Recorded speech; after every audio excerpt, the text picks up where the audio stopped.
shirkan wadatashiga oo looga arrinsanayay dardargelinta diyaarinta siyaasadda dhalinyarada qaranka iyo isboortiga ayaa waxaa maanta magaalada Muqdisho ka furay ra'iisul wasaaraha xukuumadda federaalka Soomaaliya Mudane Xasan Cali Khayre maadaama xukuumadda uu hadafkeedu yahay in dhalinyarada Soomaaliyeed ay horseed u noqdaan horumarka la doonayo inuu gaaro dalkeenu.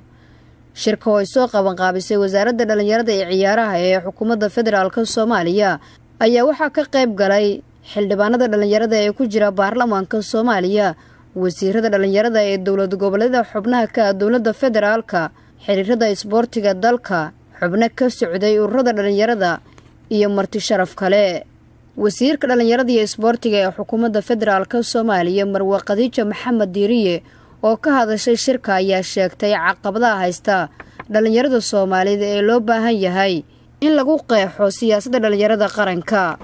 dhinac kale ayay haddana ka geli kartaa cadaalad xumi kale ee uga tirsanayaan waa kala qaadnay marka ilaahay dhaqaalaha laga abuuri lahaa iyo kaabayaashii dowladda ee dhalinyarada fursadaha siin lahaa oo aanan jirin lagana shaqaynin tababarada xirfadeed oo aan jirin sida macaahidii iyo dugsiyadii xirfadeysnaa ee gacanta lagu baranayo qabyaaladda oo ka sara martay aqoontii wax lagu samayn jiray taasaa iyada laftirkeeda ka mid ah cadaaladdarrada ay tabanayaan. ra'iisul wasaaraha xukuumadda federaalka Soomaaliya Mudane Xasan Cali Khayre ayaa cadeeyay in dowladda Soomaaliya ay muhiim u yihiin dhalinyarada Soomaaliyeed horumarkoodu ayna tahay arrin xaqiijinaysa xasilinta dalka. waxa uu qiimo badan oo dalkani uu leeyahay aqliga, xoolaha, karaamada iyo mustaqbalka ugu badan ee Soomaaliya ay maanta haysato waa 70%. wasiir Khadiija khatarta ugu weyn ee Soomaaliya maanta hortaagan waa haddii aan 70%kaas aan u ogolaan weyno kaalinta ay bulshada ku leeyihiin.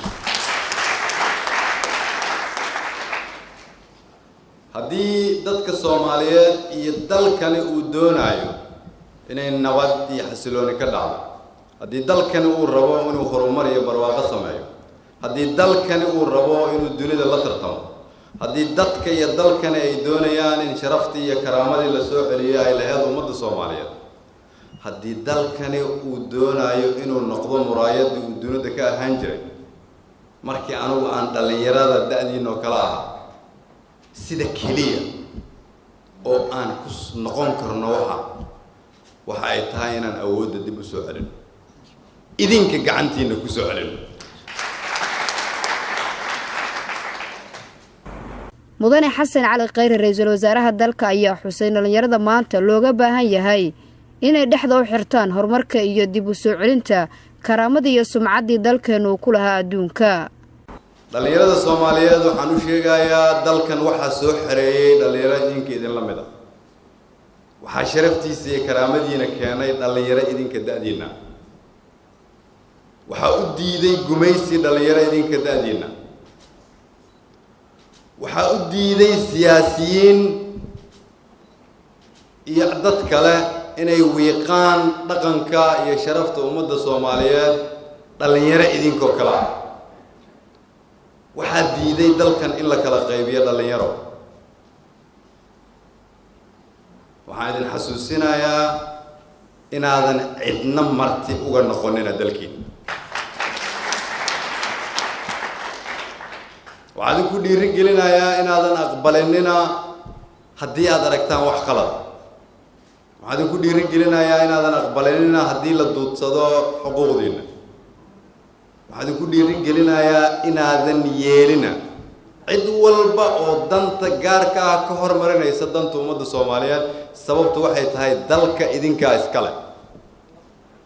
waxaa kaloo qirayaa dadka aniga iyo Khadiijo iyo ragga iyo dumarka Soomaaliyeed oo halkan fadhiyo oo da'deenna ah, waxaan qirayaa inaanan idiin hayn dalkii aad xaqa noogu lahaydeen. ra'iisul wasaaraha xukuumadda federaalka Soomaaliya Mudane Xasan Cali Khayre ayaa tilmaamay in dowladda Soomaaliya ay ka go'an tahay dhiirigelinta iyo sare u qaadida kalsoonida ay xukuumaddu u hayso. waxaa naga go-an in la joojiyo dowladdii iyo xukuumadihii xafiisyada fadhin jiray oo aan soo baxno aan shacabka soo dhex galno.